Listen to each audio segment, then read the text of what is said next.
ആ ഇജ്ജ് എവിടുന്നത്തില്ലേ? ഞങ്ങൾ ഇവിടെ വേറെ ആവശ്യത്തിന് വേണ്ടി പോകുന്നേ. ചായ അടിക്കാൻ വേണ്ടി ഇങ്ങനെ കയറി. ഒരു ചായയും പാടെ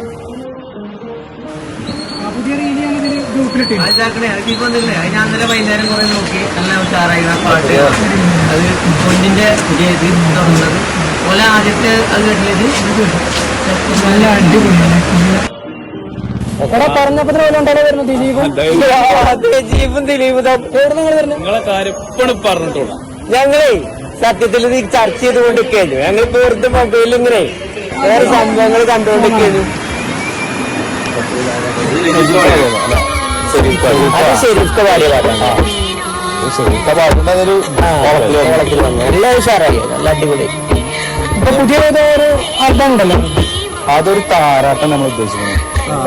പുതിയ റീൽസ് ഗ്രൂപ്പിൽ കിട്ടിയിരുന്നു. അപ്പൊ അതാണ് ആ ഗ്രൂപ്പിൽ വന്നതില്ലേ. അപ്പൊ മുതലിനെ ഇത് ഒരു സാധനം നമ്മളത് ആരെക്കൊണ്ട് പാടിക്കണമെന്നുള്ളത് അതിപ്പോ തീരുമാനമായിട്ടില്ല. അതൊരു ചോദിക്കുന്നതാണ് നമ്മുടെ മുന്നിൽ. അതായത് നമുക്ക് നല്ലൊരു വോയിസ് ഇട്ട് കഴിഞ്ഞാൽ ചെയ്യാൻ